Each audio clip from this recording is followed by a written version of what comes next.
In this video I'll be looking at a basic drawing procedure for constructing your drawing, and if you're really just starting out drawing, there seems to be a common habit of images looking very flat. Just for example, the difference between a square and a cube. This has three dimensions, whereas this is just one.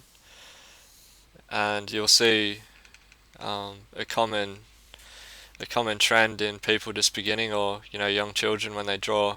It tends to look very flat. So this procedure will hopefully help you get around that, and you'll also, even for more advanced drawers, it may remind you just to really think about these basic forms and using them to construct your drawing to give your image more weight and more realism and a sense of space and form, and that it is a three-dimensional object. So um, the procedure is using a combination of these forms, either or. You might only use one of the forms, but um, yeah, combination. So cube, a rectangle, a prism, a cylinder, a pyramid, a cone, sphere, and then you can see he's given examples of how you can combine these. He has a castle tower as a cone and a cylinder,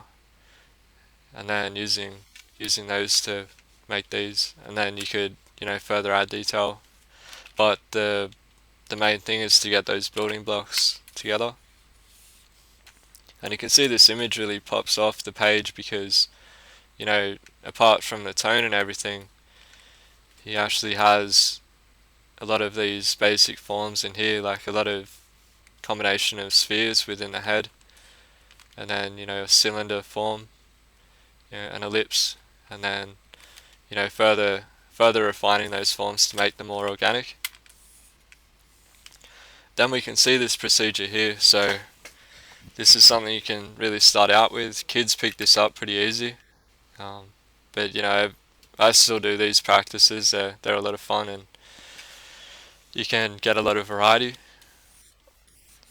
So the procedure is to start with a basic circle, and then you have a center line and place where the features will be. The eye line, the nose, the mouth, and then further detail. He has the cheeks and other forms, the nostrils, ears, and then draws back over that and has this character portrait. And you can also see examples here. So I suggest you go through this book, examine it further. Explains in more detail and has more variety of shapes being included. More square forms, cube forms. And yeah, repetition of the examples, so you can really make it stick. But then he's also combining the expressions into these examples, and then you can see he's combining forms, these spheres. So it's a really fun method. You can really play around with it. You can see how many different character types, how these forms can really express the different characters. So this guy is a really strong, rigid character. This guy's he has a bit of a comical feel. He's looks like kind of friendly. Uh, this guy, a bit more overweight, a bit more um, round forms around the chin. This guy is, I guess, a more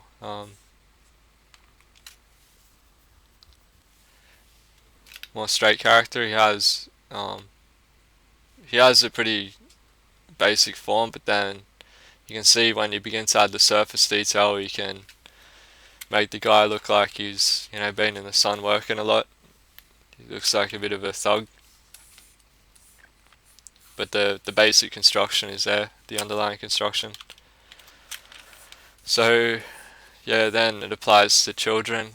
He also talks about basic proportions of the face. These are important things to think about and to learn, because when you understand the basic proportions, then you can tweak those and begin to begin to see those in people's faces. So their eyes might be a little wider than normal, or their eyes might be wider apart. Their nose might be wider and different things. So these are things that you learn, and if you want to look more in depth, look at Andrew Loomis's other books, but there's also other anatomy books that discuss these things. There's Andrew Loomis's Drawing the Heads and Hands, which goes very in depth. And you can also study things like skull shape, but this is further on. What I want to show you in this video is a basic drawing procedure. So we've looked at these, but I'll just give a practical example of that. So just draw a circle, then we're putting in a center line.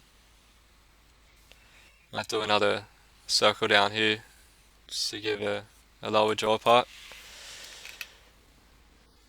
Center line. Some cheeks. And just to mix things up a bit, I'll just do a cube form here.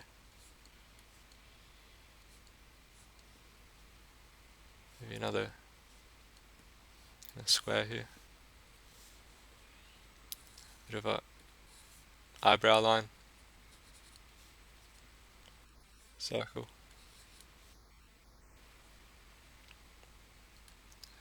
Perhaps a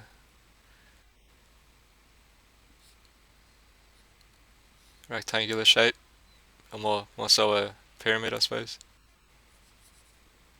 Some circles.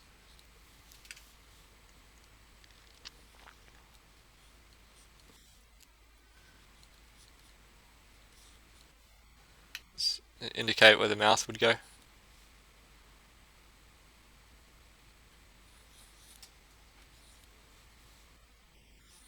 Another circle. And you can see it's beginning to look more three-dimensional. Now that's just the groundwork for the next step. So just lower the opacity. Working traditionally, you can knock this back with a kneadable eraser, or you can just draw it lightly. So we can now use this as our guideline. Just add that surface detail.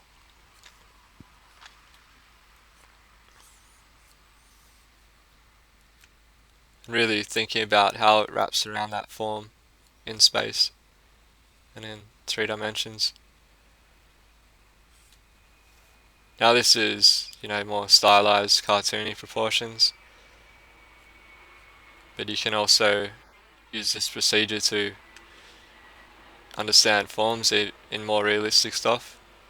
And then when you understand proportions, you can tweak it to your liking, or you want to go more realistic.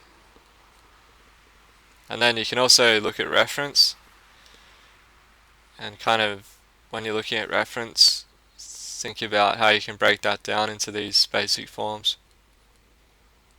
And it'll help you drawing, and it'll help you commit it to memory, because obviously it's a lot easier to memorize the basic geometric forms than it is to understand the more complex details of surface details and texture, and more organic forms that appear in nature. But you'll begin to see how you can really just tweak these basic forms into the more complex ones that are going to appear.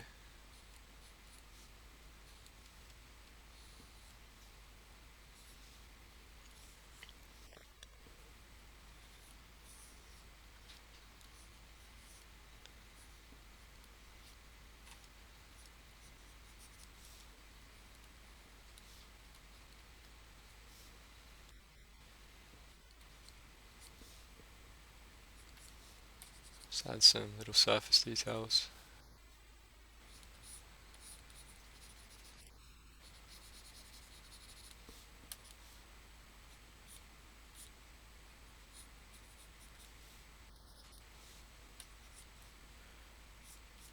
And this can be applied not only to faces, obviously, it can be applied to anything from plants to to animals, people, even architecture, um, any like life form. Even if you're drawing a tank or something, you can see how a tank is constructed from basic forms like ellipses for the around the treads, and you're gonna see obviously a lot of rectangular and cube shapes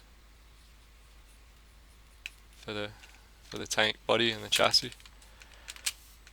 There we go. You got a cartoony looking guy with a huge chin based on just those basic forms. So that's one example. I suggest you read Loomis's books. Fun with a Pencil is a good introduction, and then he also discusses these examples in successful drawing and more realistically in